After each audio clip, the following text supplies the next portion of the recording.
Anytime I had money in my hand, my bank account, in my presence, I never ever felt safe with it.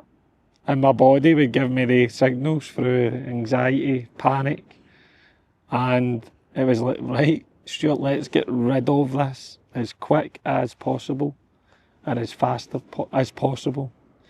And gambling then made sense for me because that was my vehicle for 16 years, man. That tore my soul out and dragged it along the fucking ground, along with my self-esteem. And it all started so harmless as well. So harmless, man. Way back, when I was 13, 14, I grew up in a little town just outside Hamilton, just outside Glasgow, called Hamilton. And majority of lunchtimes we used to play this game called Chippy. And you might call it something else wherever you're from.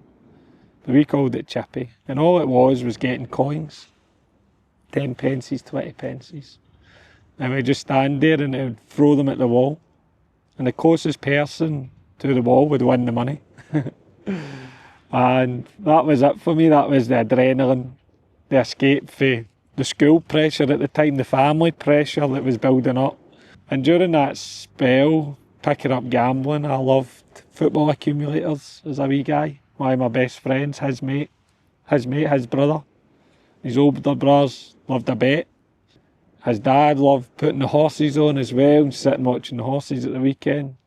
My mother's partner at the time, he loved a wee accumulator as well. So my environment there's a big betting culture. And you've probably heard the sayings, haven't you? You become a product of your environment.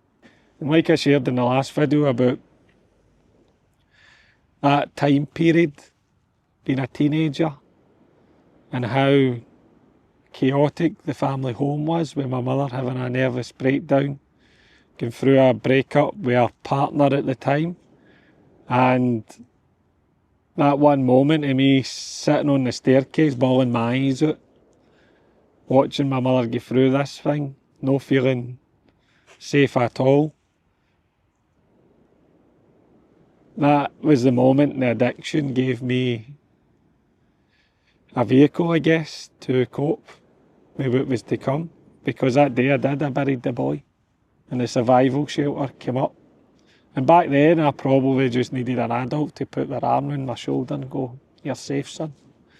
And be a bit of a role model and a guide to fucking grab me with the scruff of the neck and get me at the betting shops to support me on my football journey, I guess. Because back then when you're younger, innit, and you're trying to do things yourself, and if things are chaotic at home and round about you, you've not got a hope in hell. You need stability.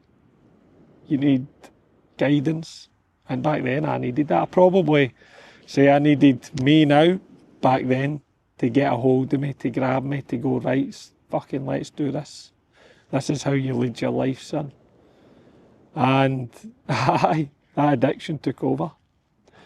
When I was younger, even 15, 16, I'd steal money from my mother.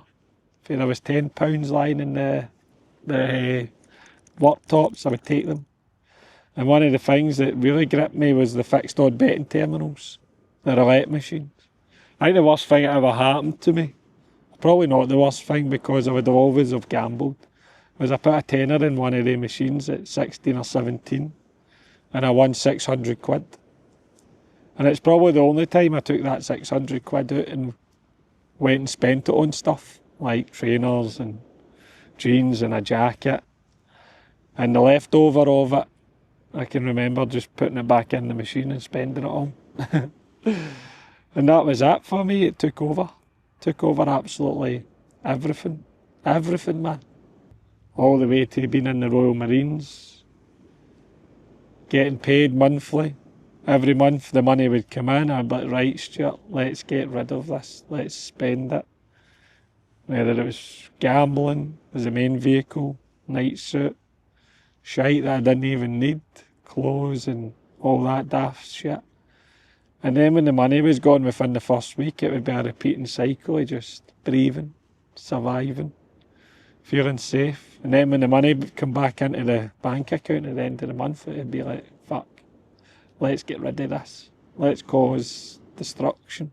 And at my 5-year point in the Royal Marines, I got a £5,000 bonus out of my bank account. And that was gone within 24 hours.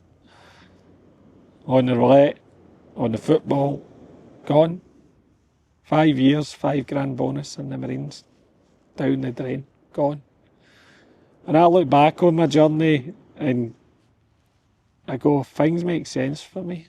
The only time I ever felt calm and safe over that 16-year period is when I was on deployment in the Marines. Specific one, getting deployed out into the Indian Ocean and doing the counter-piracy stuff. We used to go into ship for 5 weeks at a time to do our job, to go and catch pirates. I know it sounds like the old Pirates of the Caribbean, Johnny Depp, but think more so down the line of the movie Captain Phillips. Get to the Indian Ocean, catch wherever the pirates were from, Somalia, wherever it was. And in the 5-week period, you wouldn't have any access to like internet, gambling. It was just get up in the morning, do your workouts with the lads you were on the deployment with, get your breakfast, do a wee bit of personal development work, as they called it then, throughout the day, and then watch like films on the laptop. And that was only periods, the wee 5-week stints, man. I just felt completely calm and safe because I never had any distraction. I never had any worry about having money or whatever it may be. And it's fucking mad to think that was only periods, that my nervous system felt actually so safe, man.